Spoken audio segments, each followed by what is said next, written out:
So, sir, should we get started? Okay, but how to share this now?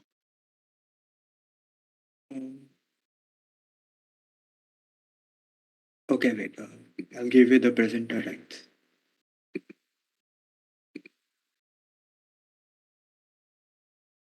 Yeah, you should be able to share right now.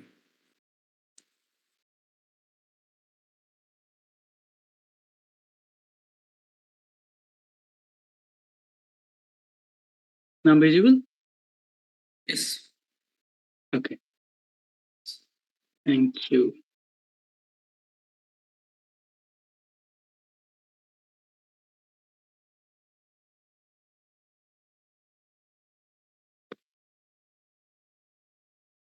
Okay.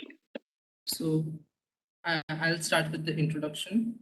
So Dr. Tirtharaj is a postdoctoral scholar employee at the University of California, San Diego, working with Professor Devasi Sahu in the Boolean lab. His current research focuses on using AI to improve health, specifically Boolean analysis of biological data sets, and using deep learning to contribute to the field of drug discovery, and that can have a long-lasting impact on human health. He completed his PhD in computer science in July 22 from BITS Pilani. His research areas of interest are deep learning, neurosymbolic models, graph representation learning, and machine learning for science.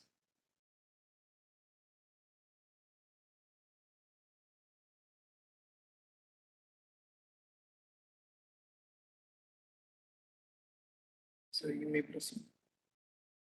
Okay, we are ready? Yeah. Okay. So thank you for the introduction. Although I don't know the name, it's not Shreyas, right? Soham. Yeah. Okay. Thank you, Soham, for the introduction. Right. So my goal today is to give some kind of tutorial talk on graph neural networks. So I plan to do some presentations on the basic or general principles for GNNs, and then go to how different implementations are done in GNNs, and then show you some real-world scientific applications of GNN in science. So what not to expect from this presentation is I'm not going to go into the depth of GNN, the architectural differences in various kinds of GNNs, different state-of-the-art methodologies that include some form of GNNs, and different areas where GNNs have been used. So I just want to make it very basic and try to motivate the audience to pursue one or the other form of GNN research. Right.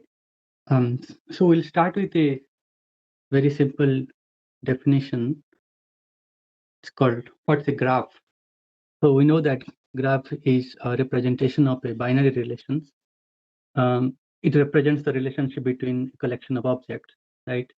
And here the objects could be, in a scientific phenomena, it could be a set of molecules, and the relations could be the interactions between different molecules, right? So we have various molecules like that, and there are some interactions happening, right? Similarly, at the atom level, if we can look at the atoms as various objects, and the relations could be different bonds between them, like a single bond, aromatic bond, double bond, things like that, right? So these are some examples of graphs in real life. There are other kinds of graphs that people will be familiar with. For instance, social networks. There are other kinds of graphs like bipartite graph in recommender systems and many other things. But since my research usually aligns with health sciences or drug discovery, I'll be focusing more on kind of examples related to these areas. Now, where else can we also find graphs? So images, we can see them as graphs. For instance, we have these pixels. We have this pixel and the neighbors are the neighboring pixels, right? These are somehow related to the neighbors, right? All of these. So what you are seeing in the left is an image in the pixelated version. You are then looking at the adjacency matrix representation of this particular image. And then on the right, we are showing some kind of graphical graph representation of the image, right? So as you can see, every pixel is connected with the adjacent pixels in the image. We can also view some text or sentences as graphs. So here the sentence, graphs are all around us. This is can be represented as a linear graph, and the corresponding adjacency matrix representation is given below, right? So every word is connected to the next word or the previous word. Now, two things to note is that in the image, when we represent it as a graph, it has a grid structure, right? And that makes it to have some kind of regular structure. And similarly for text, we have a kind of linear structure or a line-like structure. So learning on these kind of problems is easy in machine learning. There are these convolutional networks to deal with the images. There are RNNs transformers to deal with text. And there are many other methodologies to deal with images and text. When it comes to irregular graphs, for instance, we have a graph which looks like this, and we have a graph which looks like that, and then even more complicated graph like this, right? So then, so in the images, all the data instances will be of similar size, height, width, and depth. Similarly, for text, things could be different. The length of sentences could be different, but there will be sharing of parameters to deal with those different lengths. However, in the graph itself, like in text, the graph sizes could be different. There may be very few number of nodes. Some graph will have very large number of nodes, and similarly number of edges. So learning on the graph then becomes very complicated because there is no one way to represent all the graphs in a single kind of format. The adjacency matrix representation for each graph is different, right? And then how to then use any existing methodology with irregular graphs. Similar kind of structures, as I'm showing here, this is an example of in biological science or in general drug discovery, but there are similar structures that you will see in social networks where the graphs are even larger. Now, I in the meantime, in every once in a while, I'll be giving little bit of mathematical details of some definitions that will be really, really useful for when we start building, because this is a tutorial talk, right? So we need to keep things in head. So a graph can be represented as a pair, V, E, where V is a set of vertices, it represents objects, and E is a set of edges representing the relations, right? And it is a subset of vectors, right? Now, if G is undirected, if there are these kind of edges, C, U, V in the edge set. And a convenient way to represent a graph in a computer is by adjacency matrix. We know that it is essentially a real-valued matrix.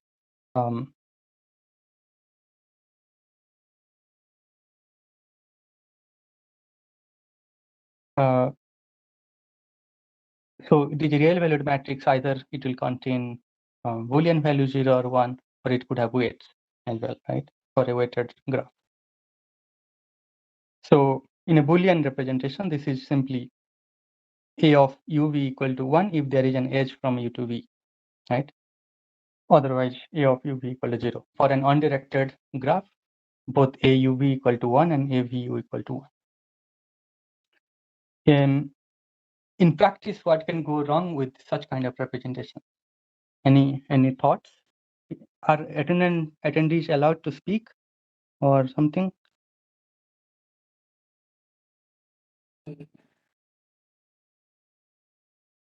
Okay. So I'll just tell the answer. So what happens is that if your graphs are large, for instance, in social networks, the adjacency matrix representation could be huge. There are also problems that involve sparse graphs. And in that case, representing the whole sparse graph in as an adjacency matrix is very cost, the wastage of all spaces. So in that case, we can go ahead and do some kind of adjacency list representation, which is of order of E. Now let's go to labeled graph. So if you look at this molecule over here, what we have is a carbon atom attached to 3 different hydrogen atoms and an oxygen atom, and then that oxygen is attached to some hydrogen atom, right? Now, these are 6 atom molecule, it's a small one, but these types here, these atom types, this hydrogen, carbon, oxygen, these are some kind of additional information that is associated with every vertex in a graph. Okay, if we do a kind of molecular graph representation, this will look like this.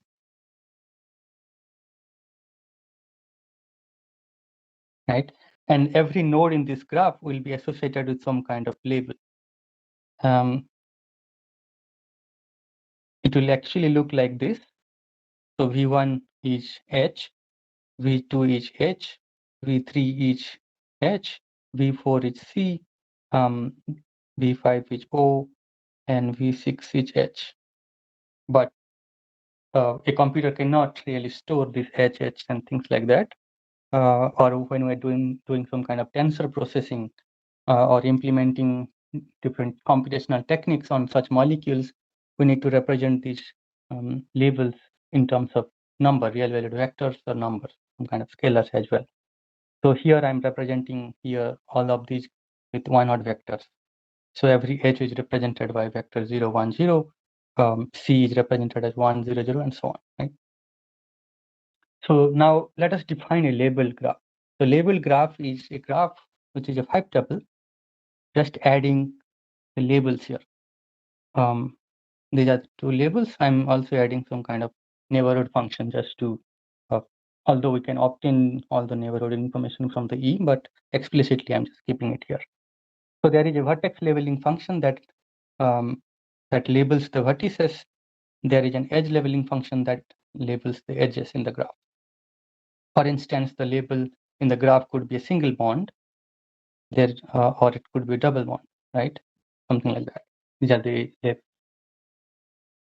Now, what are the different learning tasks on graphs that are seen in real life? For example, there are graph level tasks predicting, for instance, a property of the whole graph. This deciding whether a graph is kind of effective. It's a molecule, whether this molecule is effective against some drug.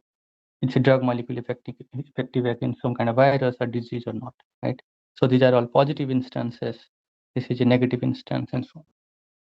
So we're associating some kind of a class level or an activity with the whole graph. There could be node level task schedule, for instance, predicting some property of a node. Here I'm giving an example of karate club, predicting whether an example in biological science could be predicting whether an amino acid will be in an interacting chain or not. Right? Similarly, going to the edge level task, predicting certain property of an edge. For example, here, whether a drug treats what disease, right? So these are drugs over here, and there is disease. Then there are different kinds of drug 1, drug 2, disease 1, disease 2, and so on. And then we're trying to predict whether a particular drug treats. So the treating is the relation that you want to predict, given some earlier data instances. Now, what are the different approaches prior to the mainly the evolution of graph neural networks? So people used to use some kind of traditional approaches to machine learning on graphs. For For example, there are methodologies that use node statistics. This includes using some kind of node degree information associated with each graph that essentially measures some kind of influence of a node on its neighbors. So node degree, all of you are familiar with it, but the degree of this particular node V is 3. If degree of this particular node is 2, and so on. So essentially, you are trying to measure some kind of quantitative influence of a particular node on this graph. There is this node centrality statistic that people also use. It measures the importance of a node in the graph in a different way. It's different from how the node degree is used. It essentially, node degree just influences the neighbors, whereas centrality has little more than just the neighbors. It also uses how it impacts other parts of the graph. Clustering coefficients measures the differences in properties of two nodes.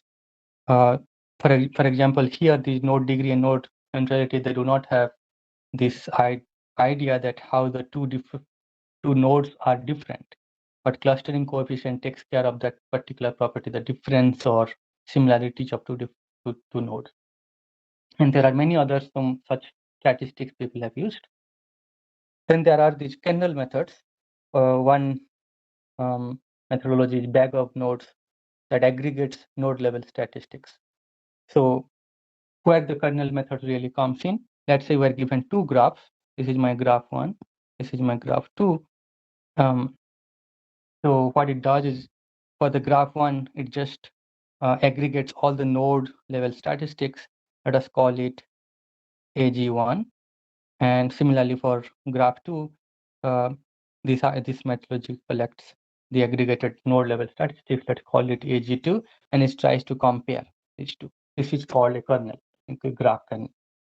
There is this popular Weisfeller-Lehmann kernel, or WL kernel, which computes and compares two graph representations. Here, while bag of nodes just aggregates the node level information, the WL kernel, what it does is it takes, when we have two different graphs, it finds out the representation R1 from graph 1 and R2 for graph 2 and tries to compare them. The representations are much different from the simple idea of aggregating the node level statistics. For example, a node level statistics could be average of all the node degrees, right? That is not going to say a lot of things to us when two graphs are different. Two graphs are different, right? But representations can tell us more. And how these representations are obtained in WL, I'll just give a simple iterative methodology that WL uses. So what it does is it starts with a very a starting point that it labels all the nodes with its degrees. These are all the degrees of the graph, degrees of the nodes, right? And then what it does is iteratively it assigns it, iteratively it updates all these labeling in the node, right? So let's say we have this graph over here. So the degree over here, this is the label. So this is in the iteration 0. This is the starting point. What it does next is it collects the neighbors. So here, the updated labels over here is 2, 1. This is a set of sets, it's a multi-set. Okay. Similarly here, 1, 2. Right. These are the next level or next iteration labeling. Right. Now, after running k iteration of relabeling, that is in step 2, we now have an updated set of labels, right, for each node. And now for each multi-set over here, we do a kind of hashing. So we get some hash value over here, something like pass it through the hash function and we'll get a value. Similarly, all this.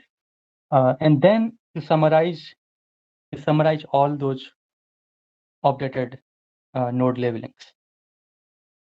And then you compare, when you're comparing graphs, you are comparing essentially the aggregated node labelings.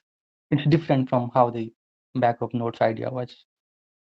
Now, but the limitations of the traditional approaches to GNN is that it requires careful and crafted statistics and measures. And there is, and designing all these features could be really, really time consuming. And the handcrafted features are not very flexible, and it may not adapt to the learning process. When I say this, essentially I'm saying when we are designing whether to use the backup nodes idea or WL kernel idea or any other node statistics idea, we are not really sure whether such statistics are really useful for the particular task at hand, right? It could be just hit and try, and it may work, it may not work. And there is not really any kind of learning involved here, just updation of these labels or some kind of aggregation of these labels. The labelings are not really learned. But let us pay attention to this a little bit. Whatever is happening here, the iterative way of updating the labels, it propagates definitely to the graph neural networks. So what graph neural network really does is it tries to learn these labelings.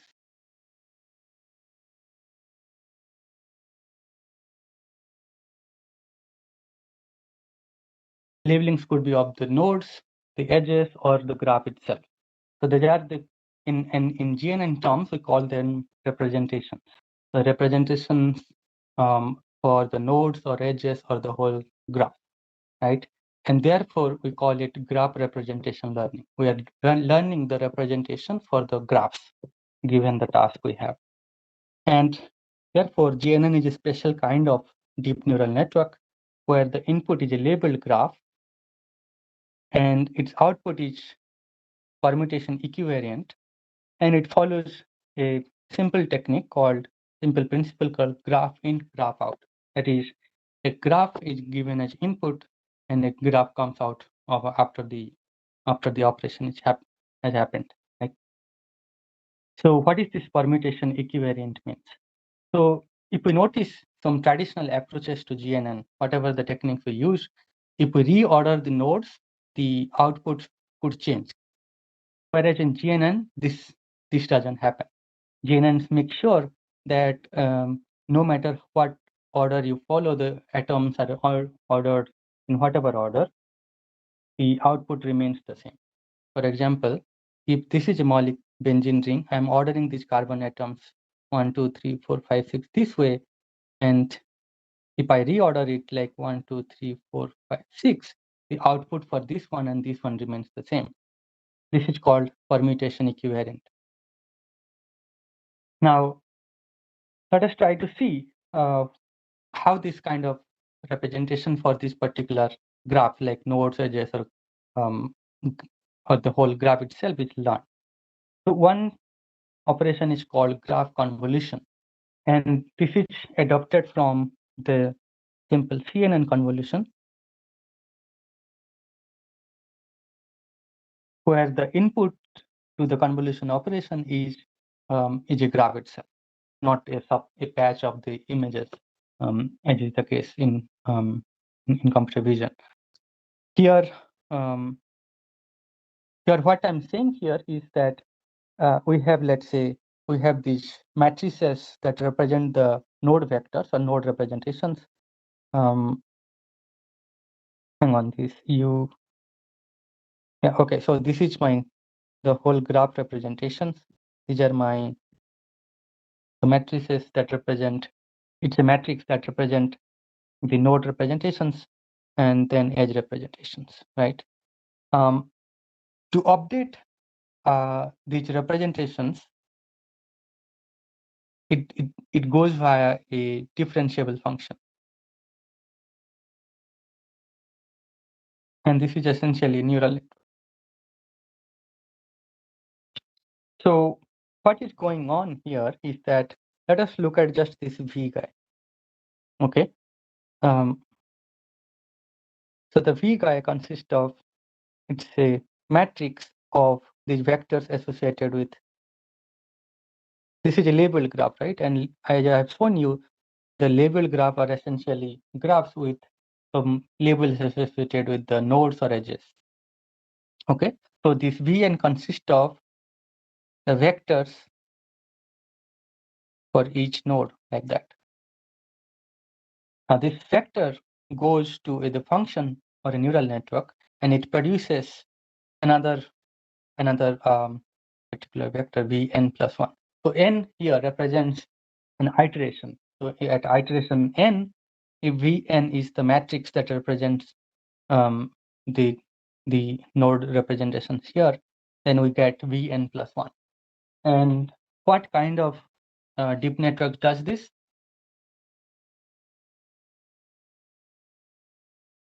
Where have you seen that a particular vector goes as input to a network and another vector comes out?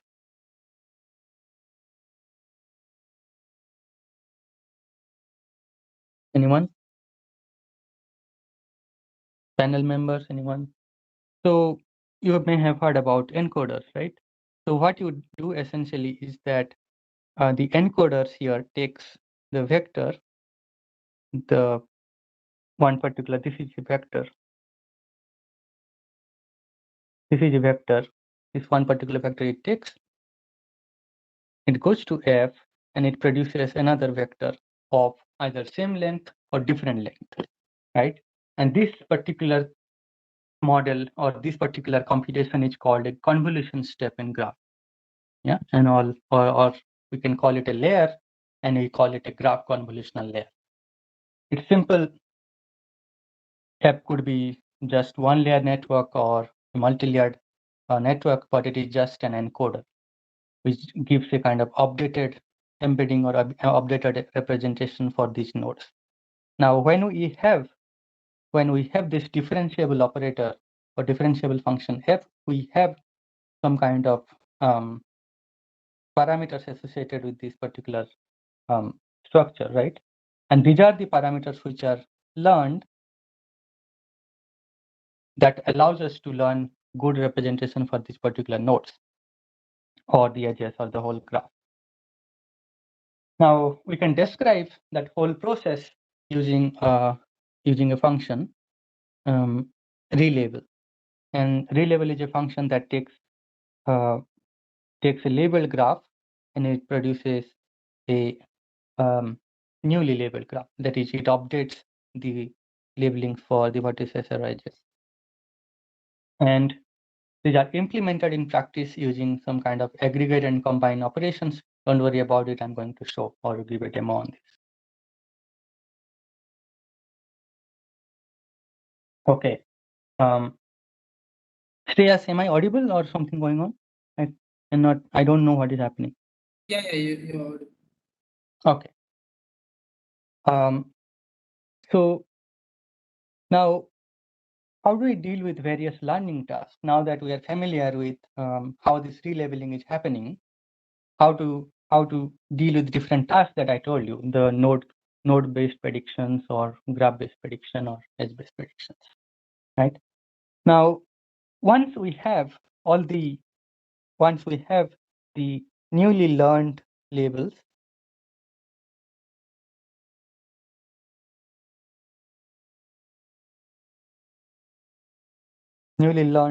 over here, if we're doing a kind of node level prediction, for example, if we're going to say whether this particular amino acid will be in the interacting chain or not, then this particular vector goes to another model, or let's say it could be a classification model or a regression model, and a prediction will come out, right?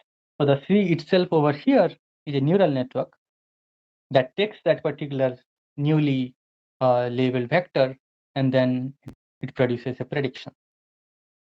So this is called in the area of graph neural network, these are called node classification or some activity prediction on the nodes. Now, if we want to say we want to do this node level prediction, but we do not have some kind of direct label associated with the nodes, what do we do?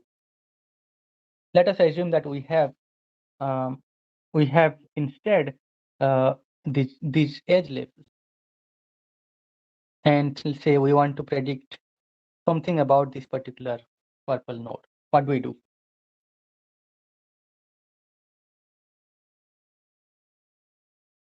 And repeat the question.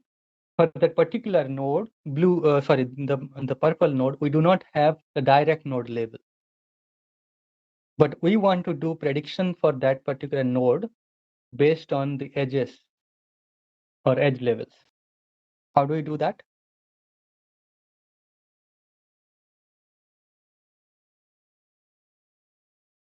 So simple. We can, Sorry, go ahead. Sorry. yeah, we can aggregate the edge level labels and then predict. Exactly. Quite simple. So basically, we'll assume that these particular labels are, or some kind of summary of these two labels or the adjacent labels, edge labels are enough to represent whatever is going on there on that particular node.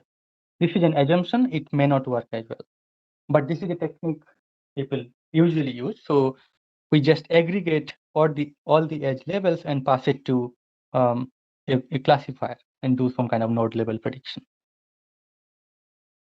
Now, this idea of gathering or aggregating information from various parts of the graph or the whole graph is called pooling. Okay, what it does is it is collecting information from the edges and it is giving them for the node prediction. This is called pooling operation. You pull out all the information that is there in the graph and do your prediction, right? So this is a pooling function that uses a row. I'll talk about this in the next as well, don't worry. But a very simple idea is to just gather all the information in whatever way you can. Usually it's some kind of averaging all the node levels or averaging all the edge levels or sum, whichever. Both of these work. Sometimes there are also weighted averages, right? But some way what you are doing is you are just aggregating all the information that is there. Similarly, we can also use node level information if we don't have edge information for edge level predictions. So we have all these node level informations and say we want to do what is going on with this particular edge. Let's say we want to see what kind of relation is there between this particular V1 and this vertex V2, right? What we can do is we can just take these two node labels, aggregate them, and pass it to a convolution. Pass it to a neural network, and then it does all the stuff. Now, further, we can also do graph level prediction using either node labels or edge labels, and this is simply by collecting or gathering all the information that is there in the graph. So you collect out all the node informations or node labeling, gather all of these, and then do kind of graph level prediction. So this is something like graph classification task that I showed you, whether to see whether a molecule will be effective against some particular disease or not, or some virus or not. And techniques used for this is global average pooling or hierarchical graph pooling and things like that. But we have to remember in all of these, what we have is just MLP in the heart of GNN. Everywhere you can see. Even updating the labelings, it uses some kind of encoder, which is essentially an MLP. Even for doing the predictions involving those labels, we have MLPs.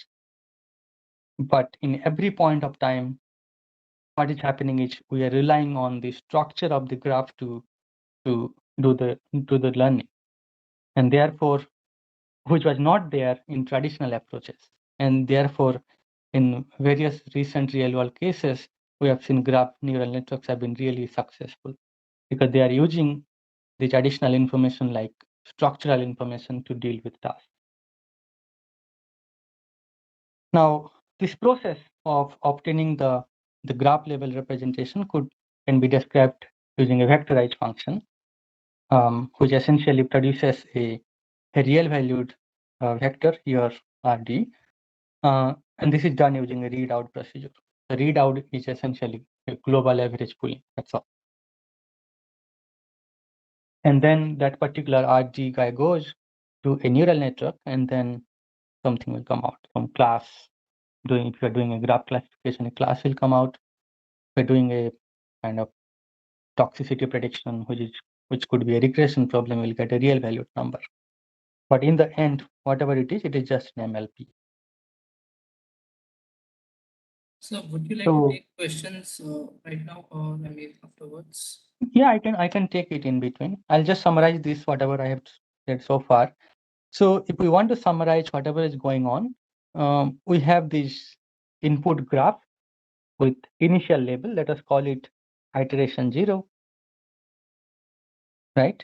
And we have multiple iterations of training, or we can say the computation, like the relabeling happening. Then we get finally at iteration k, we get a relabeled graph, which has which has some nice set of labels updated throughout the computation using graph convolutions. And then the whole thing is summarized and goes to a neural network, and a prediction comes out. So this is it. This is the end-to-end diagram that describes what GNN really does. So in all of these, we have to always remember something, that the representation that I'm talking about, that is the representation for these nodes and edges, they're all tensors. Okay. And all the operations, that is the convolutions or pooling, whatever is happening, these are all happening on those tensors. So therefore, we can use the modern computational hardware available to us, like GPUs and things, to graph graph representation learning. Yeah. Any questions? Yeah. Yes. There's one question. On what basis are the tasks classified as edge level or node level? Sorry, I could not get. Sorry. I'll repeat. On what basis are the tasks classified as the edge level or node level? Okay. So it will be told to you, right? The problem itself will tell you.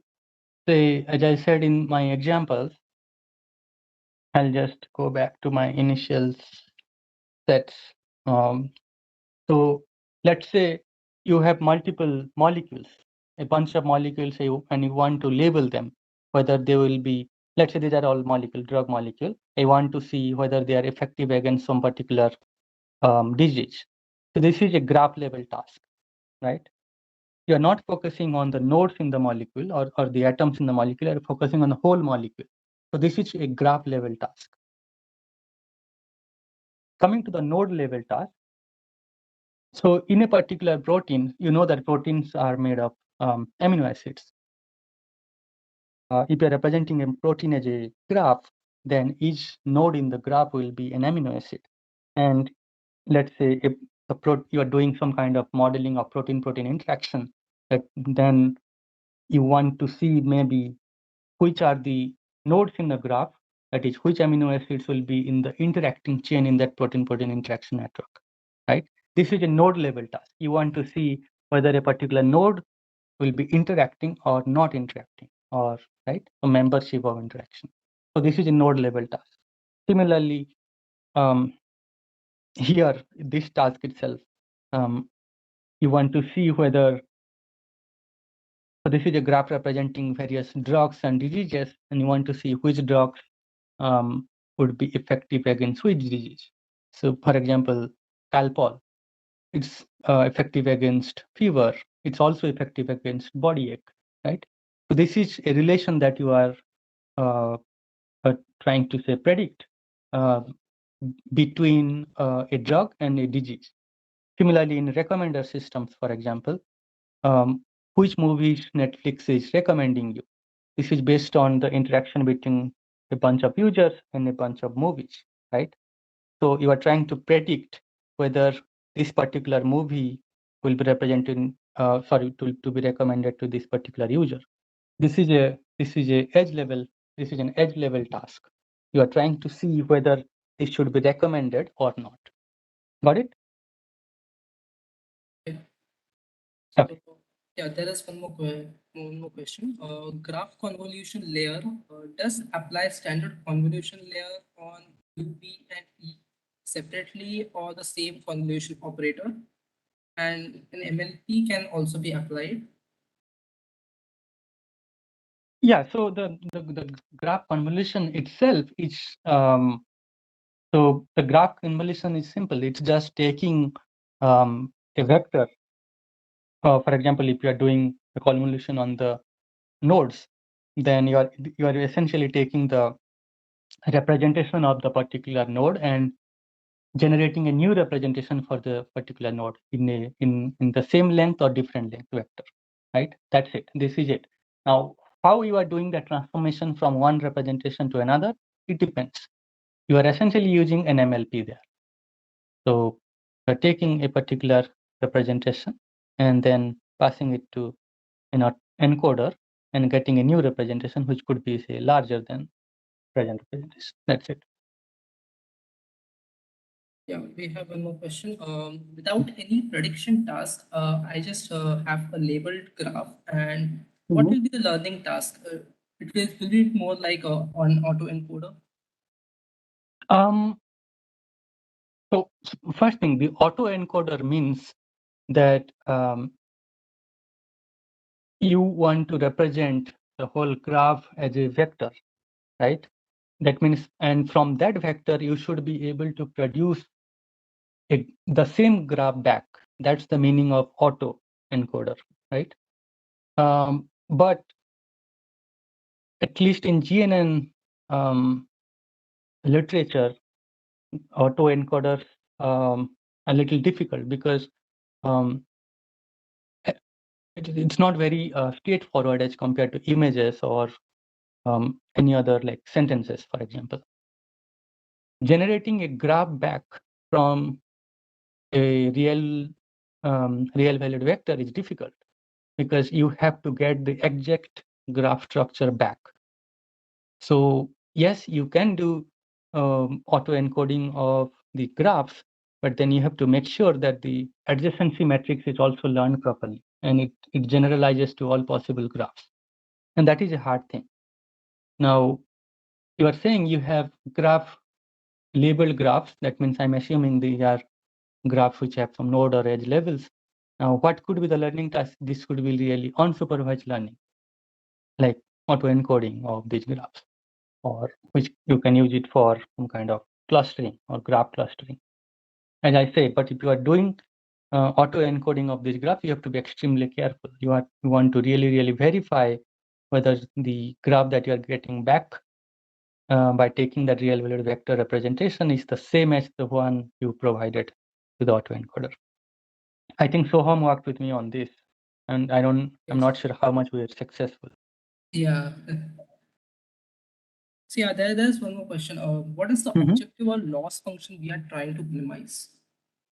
So it depends. Again, I mean, I'll give you an example of the graph classification. If you are doing the drug efficacy prediction, let's say this is a binary classification problem, then the loss function would be simply the cross entropy minimization.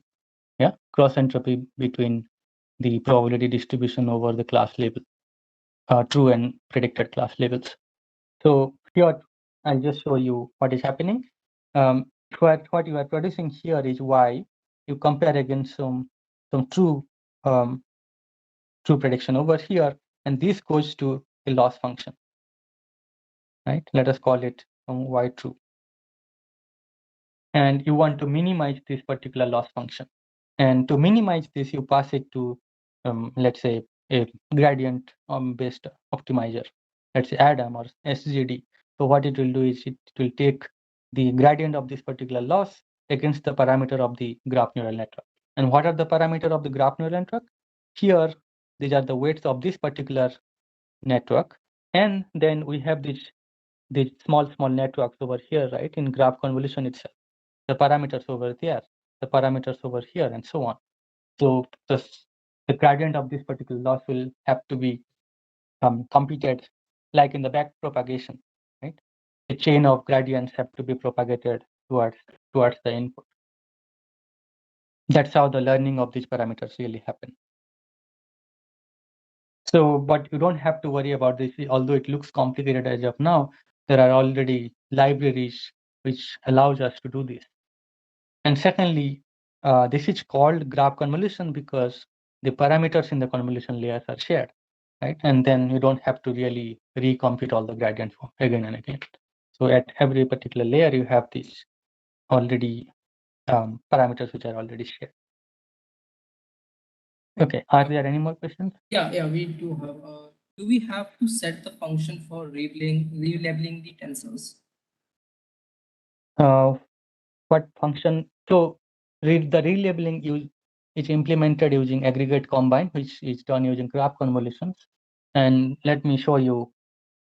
Yeah, so I'll just answer this in the next slide itself. So let us keep that question. Next. Sure, we don't have any more questions. We'll move on. Oh, okay. So good, nice questions. Now, yeah. Like there's a follow-up to the question related to convolution. And the follow-up is like the word convolution is an overloaded term. It may not mean the same as the convolution operation that is used in a convnet. So can you like throw some light on this if that's true or not? No, actually,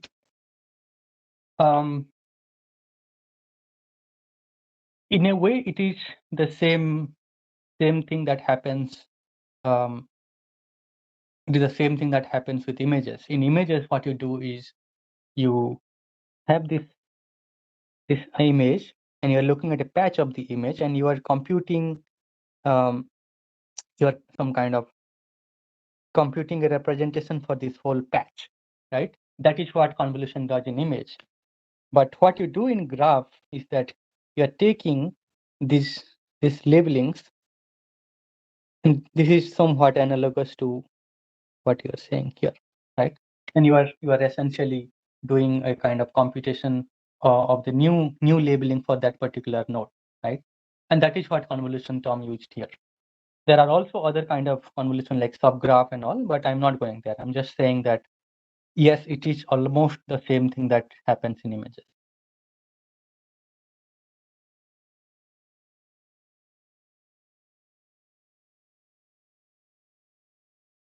So there is a notebook that we share where you can really see what is happening inside these convolution blocks. I think I should go next.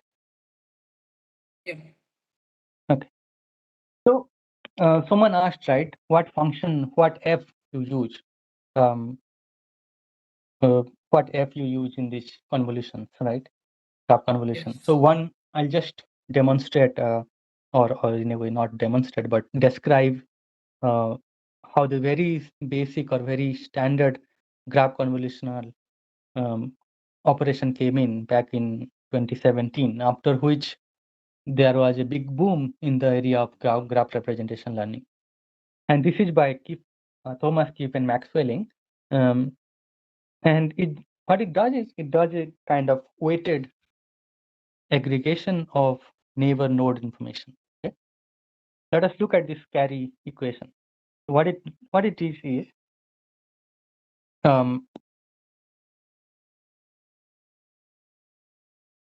this is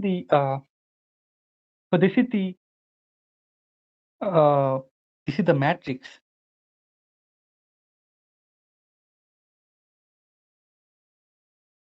Node feature matrix. So at some previous step or previous iteration. So let's say this is my graph. Okay. And with every node, assume that we just have node labels. This is a node labeled graph. Okay. So this is X will now be simply this particular, let's say V1, V2, V3, and V4. So for every V1, V2, V3, V4, we have these labelings. This is what X looks like. Okay. Now our goal is to update these representations. And how this is done is it is multiplied with, so it is first averaged out, some kind of averaged out, and then weight. Okay? Don't worry about it. The terms are complicated a little bit. But as you look at this particular equation, if you simply transform it for a single vertex, let us just look at single vertex. What is happening to one label first? That is, let's say we're looking at just V1. This is what it looks like. So that equation is simply 1 over the degree. So this degree is doing the averaging. So we had this graph, if you recall. I don't, yeah. So this is the graph we had, and it is, let's say, this is my V1 for which I'm doing the averaging or collecting the information from the neighbors. So what this will do is it will take the labels from here to here, here to here, and this is anyway not the neighbor of this particular V1. So, and then it will weigh them. Okay, and this is the weight. This is the weight vector, and this is my, the W is the weight vector, and X is the node representation previously. Right? And what is this AIJ? AIJ is simply, now that, so when you are doing the averaging of the information that you are collecting from your neighbor, you're also adding your own things that you had, your own information that you had with you. So in a way, you are doing a kind of a self loop, right? So what you are doing is you're taking these labels, and then doing a kind of weighted average there, and passing it through a differentiable operator.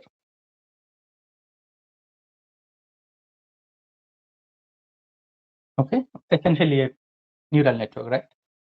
So the sigma could be just some kind of ReLU or some kind of differentiable function. So in a way, what you are doing here is you are representing the graph convolution as a single layered, sorry, that mess. This is my existing representation, and this is my new representations, which may have more nodes or less, and you are doing a kind of encoding. This is it. So that is what is happening in the standard graph convolution operator that Keep and Whelan proposed.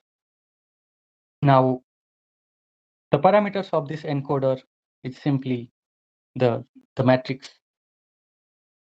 weight. So the matrix over here is the parameter that you have to learn. Right? Now, this is a simple f function that I wanted to tell you that this is one kind of very basic or the very early graph convolutional layer that was proposed.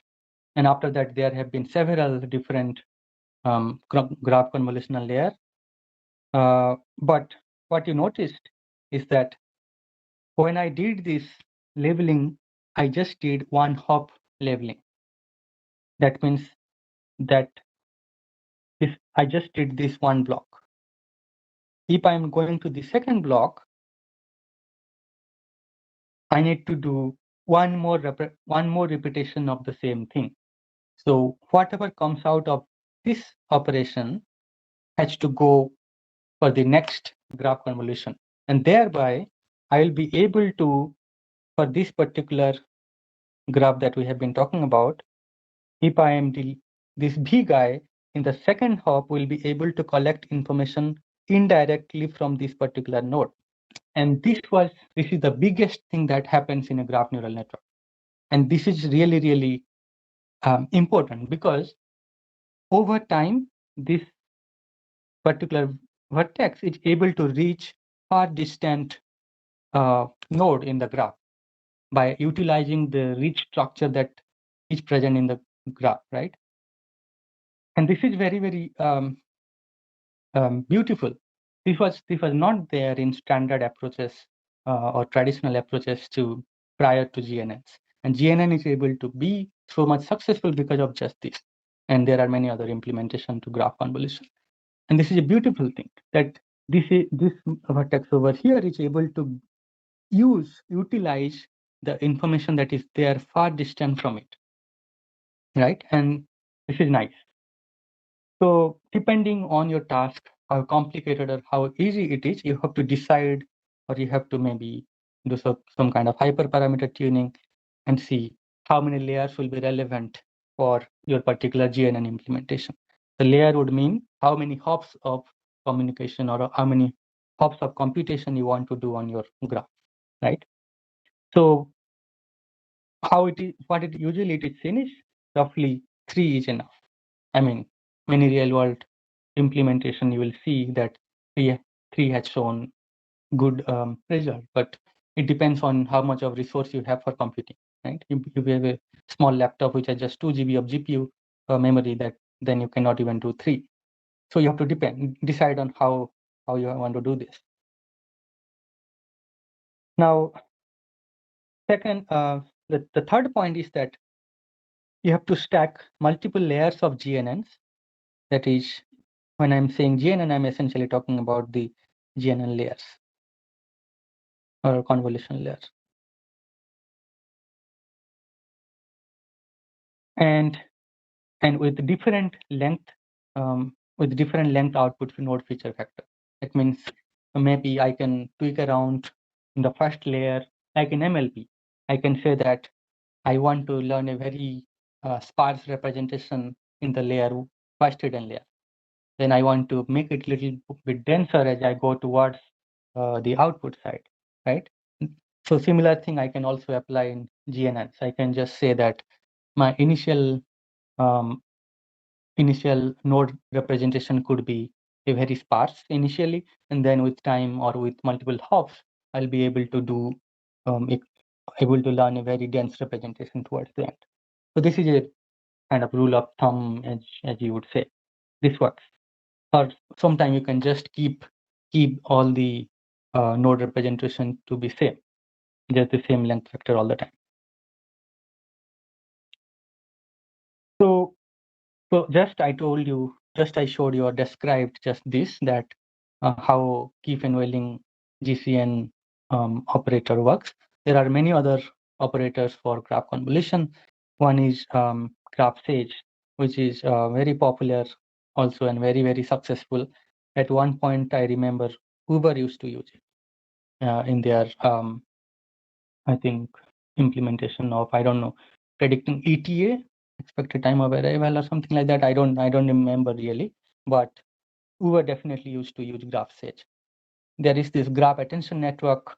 I think Google Map uses even now. I don't know the latest report. I don't know, but at one point I think they used to use graph attention networks for again predicting the ETA in the Google Maps. There are these higher order graph neural network operators by Morris et al. Then there is this ARMA, which uses a kind of ARMA filters for implementing the graph convolutions. And for aggregating or pooling the information collected in the graph, there are many different pooling layers that have been proposed. So I don't want to list out here, but you can always find, there are many surveys, but one of my favorite survey of GNNs is Wu et al. Back in the time when I used to work, I have read this paper. It's a very nice survey of all the many different spectral and spatial graph convolutions.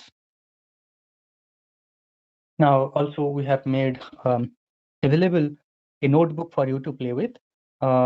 Definitely, I have not contributed into that. The contributors are Shreyas and so on. Thanks to them for preparing this. But with time, we'll be making it even more richer by adding more content to that. But feel free to go ahead and propose your new things or contribute to it.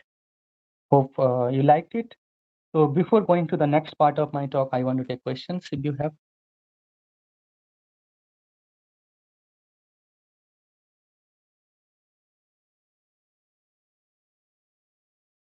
Do you have questions, Riyas?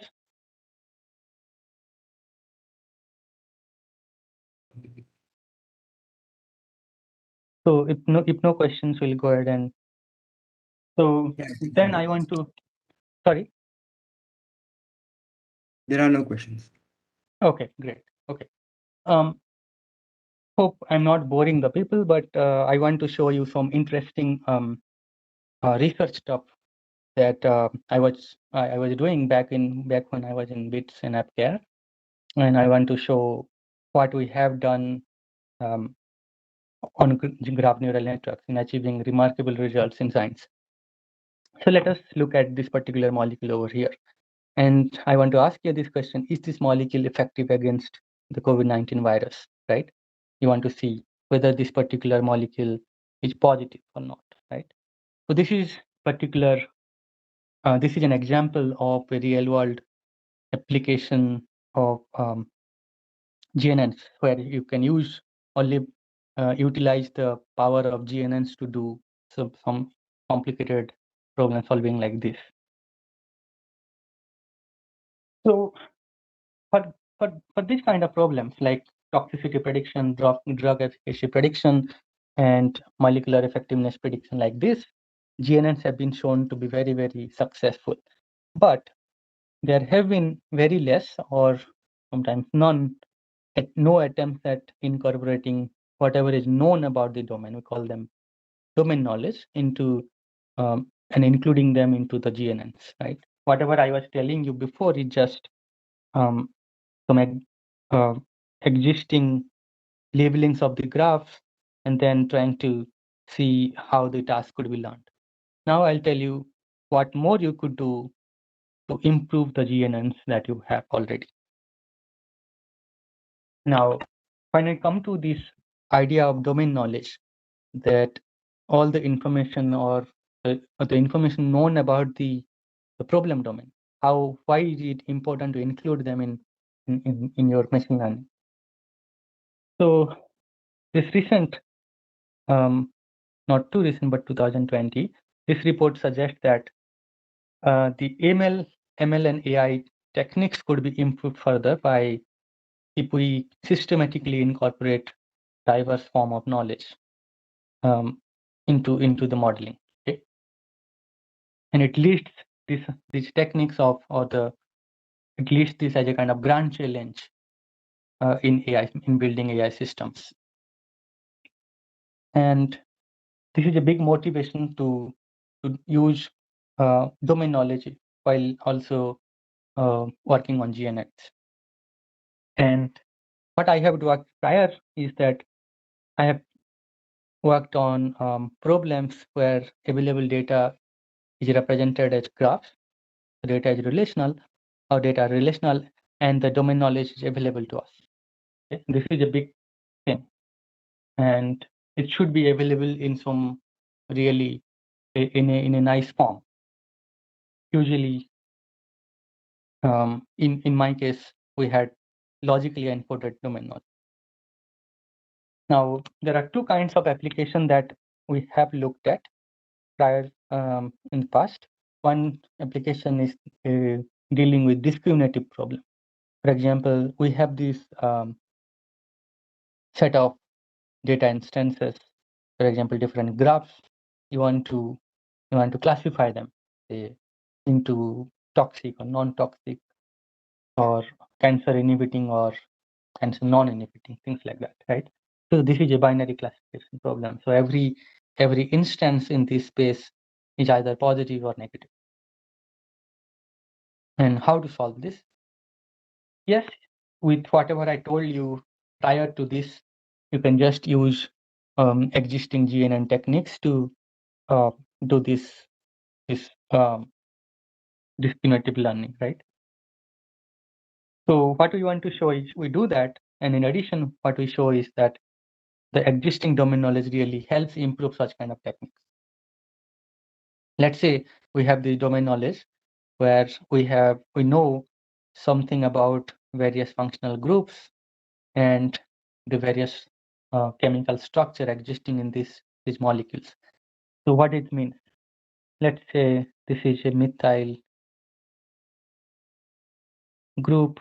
This is a benzene ring. This is some pyrrole ring,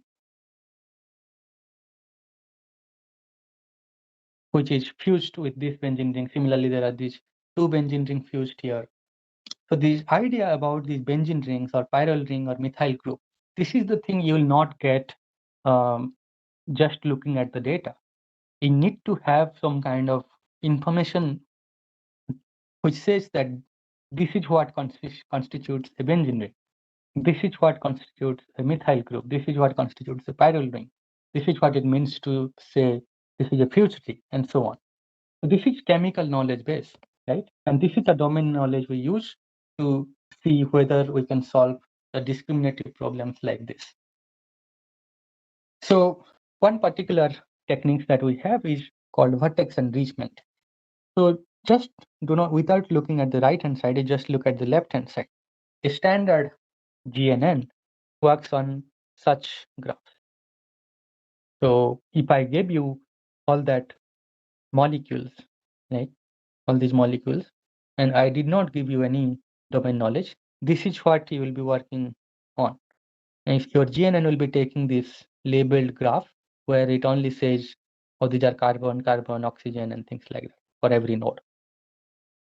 Now, if we have domain knowledge, we have proposed a technique called vertex enrichment that essentially enriches the labelings by taking into account what each node in this particular, or each atom in this particular molecule, and how it participates in different relations like benzene relation or methyl relation and so on, right? And this is additional information that could help the GNN to do the prediction task, to deal with the complicated prediction task. So the vertex enrichment, this is what the result of vertex enrichment. After the inclusion of domain knowledge, this is what it looks like. Obviously, a GNN will not be able to work on these sets, but you need to convert these sets into some kind of GL valued representation, but that is out of context in this particular slide. That's up to you. You can just do a kind of hashing of these labels and get a vector. That's okay. So the other kind of happens. Yeah. So this is one simple technique that we proposed called vertex enrichment. It has its limitation. I'll show you next. The other kind of technique that we looked at is something like transforming the representation of graph itself to include the domain knowledge. So this is the domain knowledge we have, and this was the original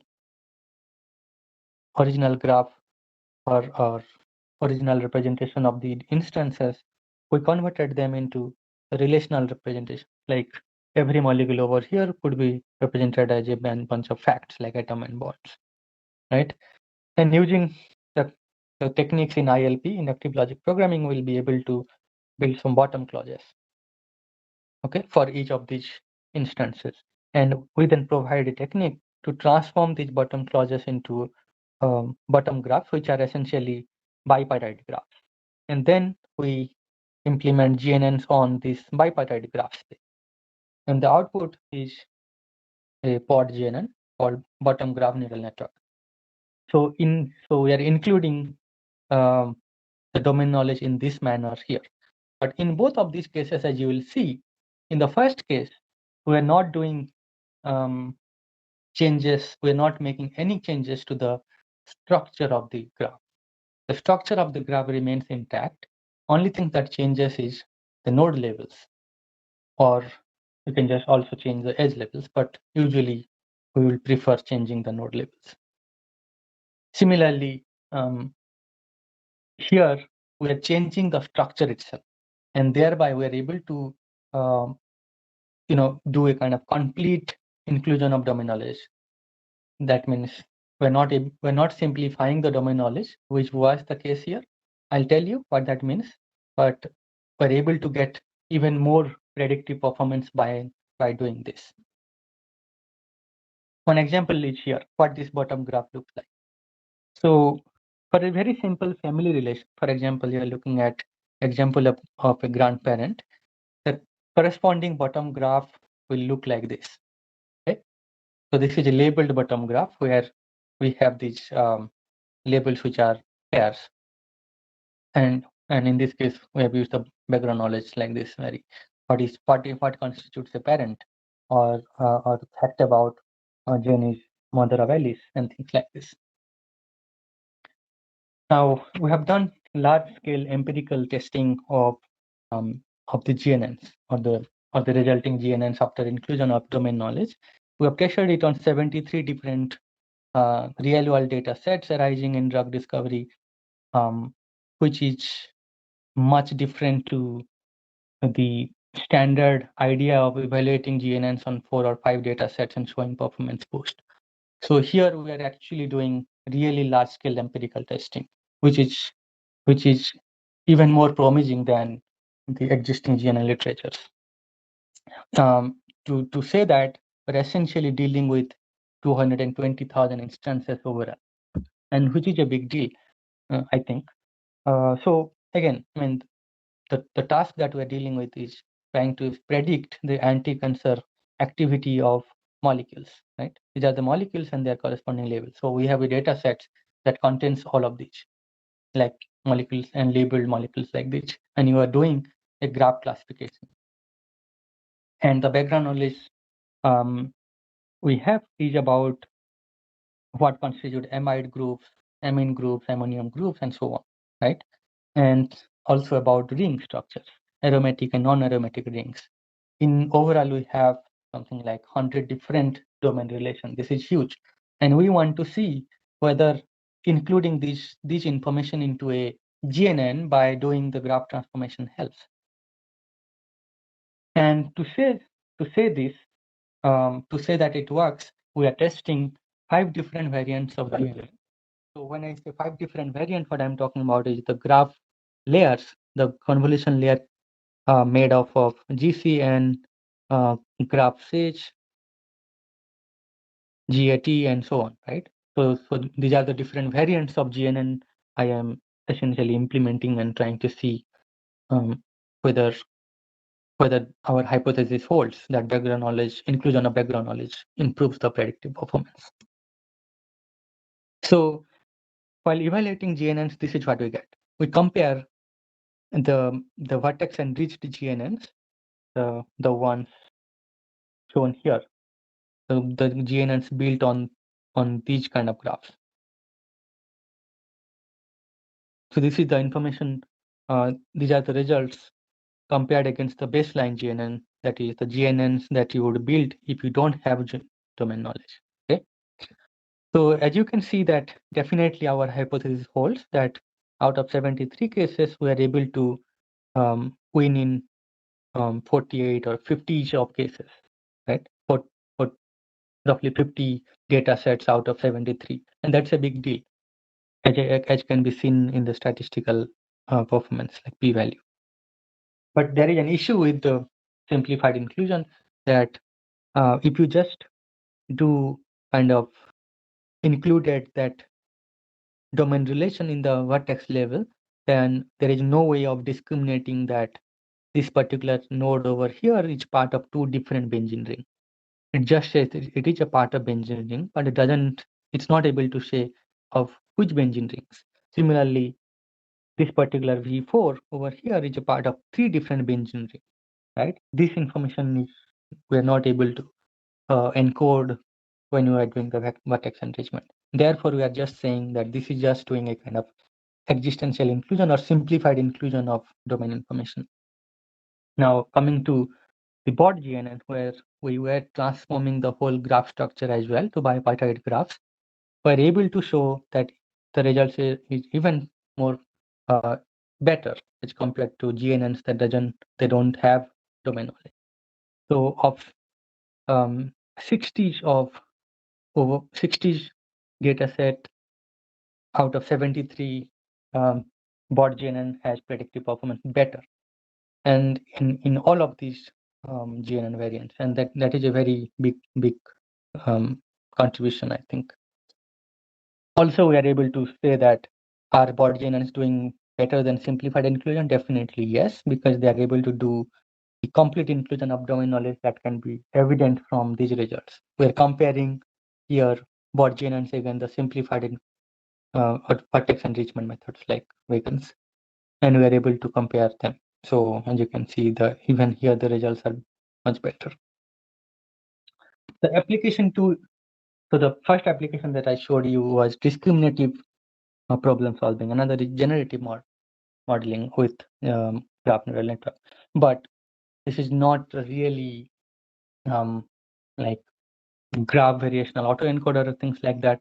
But we do use GNN as a way of including domain knowledge to the generative modeling of molecules. So here we are interested in generating new small molecules that could act as inhibitors of a particular biological target. Here we are taking the JAK2 protein. JAK2 is very famous protein because of its usage in drug design. And there is very limited prior information available on the target specific inhibitor. That means that there are only so many inhibitors known about JAK2, right? But in our modeling, we don't want to use that. Use them. We want to, by not using any of those JAK2 inhibitors known to date, we want to see, can we generate inhibitors? Just looking at just using the domain knowledge we have. But in addition, we have some more information. So we have something known about some related proteins or inhibitors for some related proteins. The related proteins are called JAK homologs, and these are JAK1, JAK3, and TYK2. Now the problem comes here. Now this is a very hard problem because what is known is about so there are the space of so we can scan all the possible, we can sample all the possible molecules known to date, which is 10 to the power 60. But can we, given the computational resources we have, we cannot, because that none of these are known. Only 10 to the power 6 of those are known in the and are available in the Campbell database. So we want to go beyond this boundary to see are any of these molecules inhibitors for JAK2, and this is a very big problem. So that means it comes to the idea of expanding your boundary. That means learning a kind of probability distribution over the molecules and then drawing new molecules from that distribution. And this is what it looks like. Okay, we want to generate new molecules which are active for JAK2. Active for JAK2 means they are inhibitors for JAK2, and using background knowledge we have, right? So this active or inactive will be passed based on some key here, right? The condition here, y equal to y is here active, y equal to not y means not active. And using what? Using whatever known to us. That means these are the Campbell molecules. That means we have this 10 to the power 6 molecule known to date, and a probability distribution over whether the molecules are positive or negative. Yeah, the probability distribution over the activeness of molecules. And this is the conceptual design of the idea. To approx, so all of these are right. This D over here represent the true probability distributions. Now to approximate them, we use data, and we know that in deep learning we have this concept of deep generative models. So in our system design, what we have is we have two generators.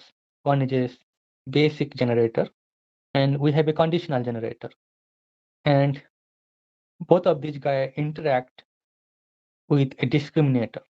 And the discriminator is the guy which essentially gives us the probability distribution over the activeness of molecules. Okay.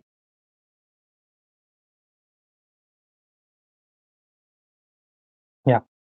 And so, yeah, so I don't want to go more into the details of this. I want to just show that where the background knowledge story comes in. So this is a GNN essentially. You may be thinking where the GNN is. This discriminator itself over here is a GNN. So the background knowledge story comes in the generator building, in both of these, and the discriminator building. And the generators are based on the LSTM-based variational autoencoders to deal with the SMILE strings.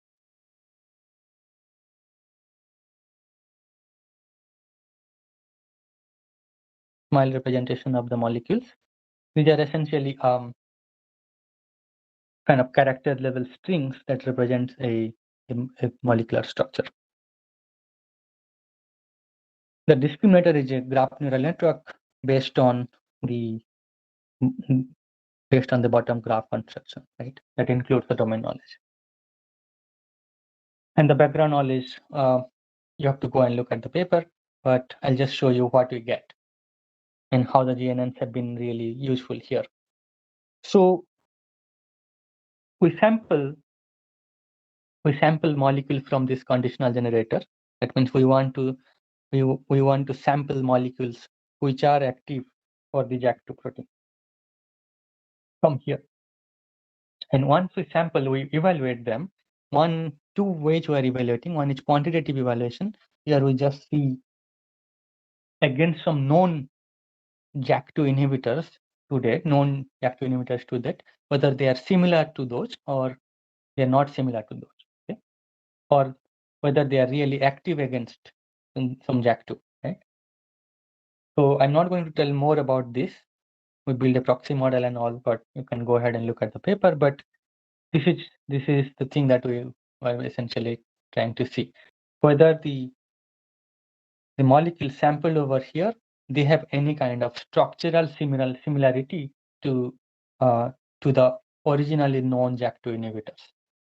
And in our results, we're able to beat the latest state-of-the-art model on such kind of designs. Although the quantitative results shown looks promising to us, we are able to do some kind of qualitative evaluation by an expert, a computational chemist.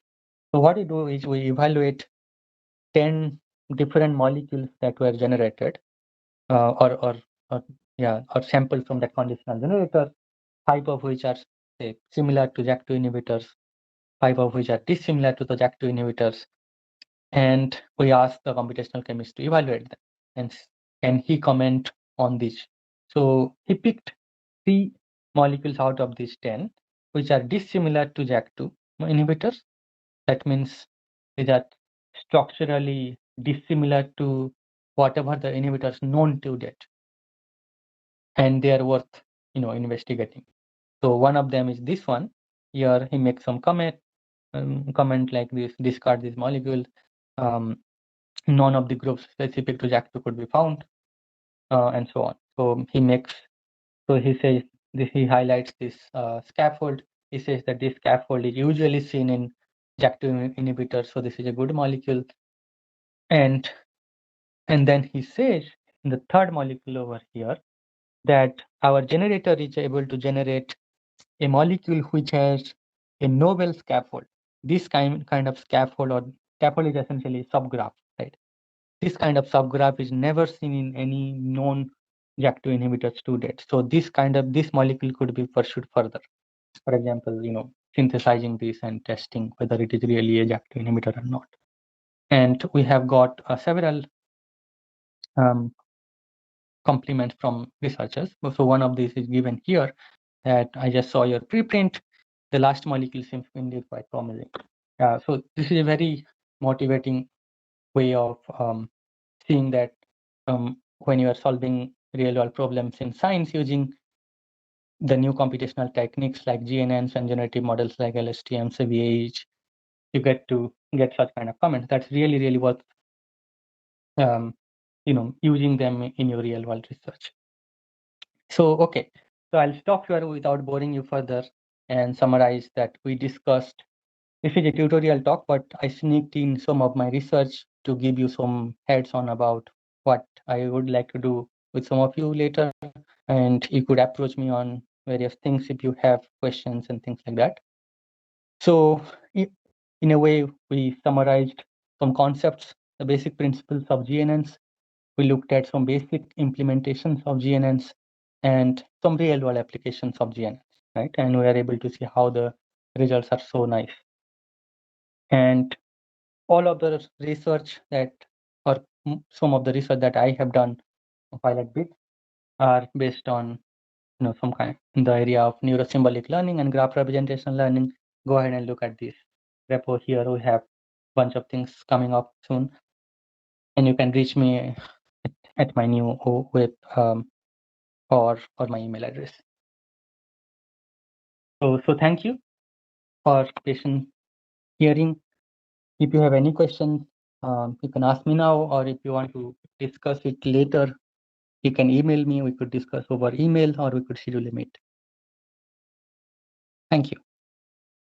Thank you for the organizers for inviting me to this symposium. Really nice to be at BITS virtually as well. Yeah.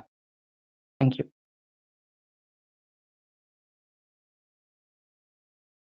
Thank you, sir, for taking out your time from your busy schedule. I'm not busy now. I'm just settling down. Yeah. Yeah. Any question, guys? So there are some credits. I have taken the content from these references. Go ahead and have a look at them. They are really, really nice. I'll upload the slides on my website, and the Sidle guys will also be uploading it somewhere, I guess. But I'll upload it on my website anyway.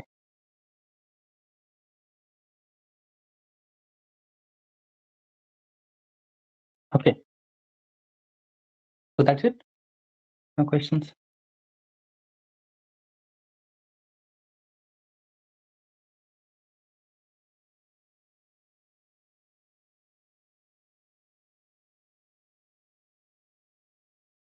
Hello.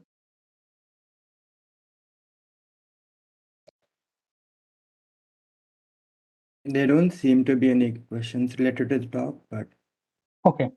Nice. Fine. they are asking what's your website. It was there, no? So you can just search my name in Google, and I think it will pop up. So t-at UCST is the t-at UCST.edu is my email. You can email me.